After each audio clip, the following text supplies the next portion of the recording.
fuuldurri keenya lola guddaatu jira. Isuman sila jalqabarratti kaase sabaaf sablammiin Itoophiyaa keessa jiru hundumtisaa hidhatee wal hidhachiiseera. Hidhatee kan waliin hidhachiisne saba Oromoo qofaa. Sabni kun ammoo nuutiin qabaa jechuudha.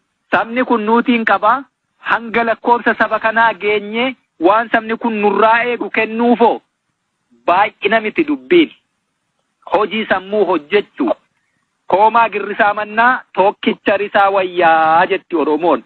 Isa kanammoo waraanni bilisummaa Oromoo 10 taate 1000 ariite agarsiisteetti jechuu. Isa akkasiif qophaa'e waraana dabeessa, waraana yaallallataa, waraana qoonqoon dandeenye, waraana rakkoo hin dandamanne taate gadi baasee maqaa waraana bilisummaa Oromoo hin balleessini. Isa kaleessa turetti daran dachaa dabaliiti injifannoo dabaluuf of qopheessi malee.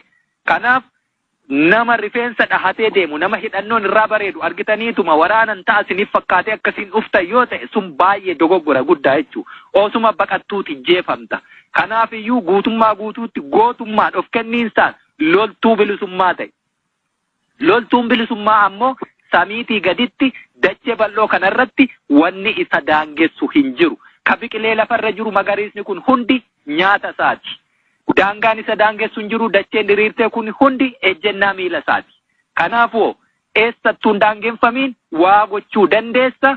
Namni eessatti si gabroomsee sammuu kee qabate hin jiru, bilisa taateetu saba bilisa baasuuf deemta. Kanaachi ka ofiiyyuu bilisa hin baane, ofii bilisummaa iyyuu hin qabne, ofiiyyuu waa gochuu hin dandeenye sabaaf waa godhaaf sabni nurraa waan abdatu jechuudha.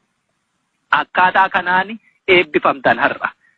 Kanuman siniin jechuu barbaada. Haasaa hin dheeressu jedhee haasaa sinitti dheeressee baga ittiin sin gahee gara dirree lolaatti bobbaatu. Dirreen lolaa keenya immoo bakka amma jirru kana qofaarratti murtaa'uu hin qabu. Goleen Oromiyaa bal'oodha. Lafa Oromoon nu barbaadu hedduutu jira. Achittidha sochoonaa. Baga irra geessanii, baga irra aantanii, baga ittiin sin gahee jajjabaadhaan siniin jedhaa ammanuman qaba. Fayyaa ta'a.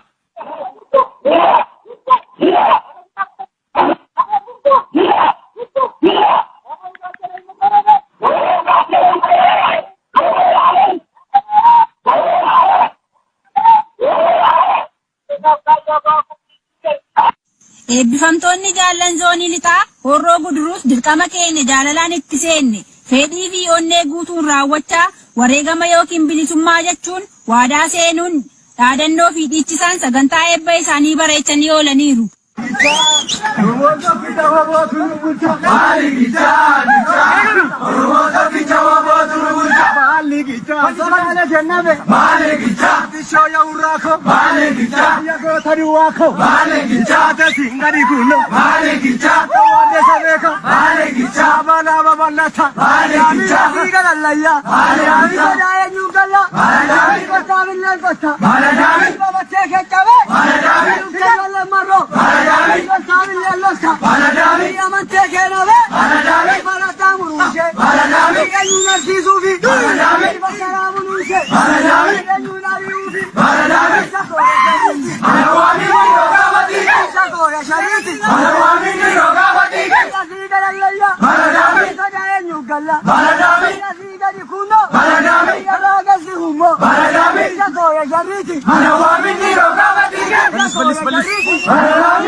Fuuldurri keenyi lola guddaatu jira. Isuman sila jalqabarratti kaase sabaaf sablammiin Itoophiyaa keessa jiru hundumtisaa hidhatee wal hidhachiiseera. Hidhatee kan waliin hidhachiisne saba Oromoo qofaa. Sabni kun ammoo nuutiin qabaa jechuudha. Sabni kun nuutiin qabaa hanga lakkoofsa saba kanaa geenye waan sabni kun nurraa eegu kennuufoo.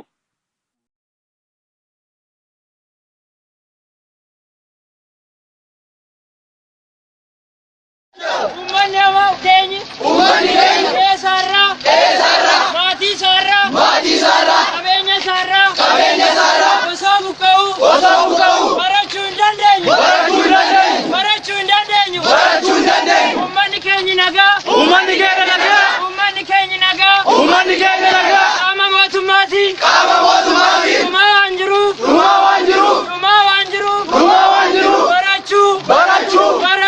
barachuu hin dandeenyu mootummaa yoo jiraate ummata ajjeesuu ummata buqqisuu ummata morma muruu haadaabu nuti barattoonni gaambeellaa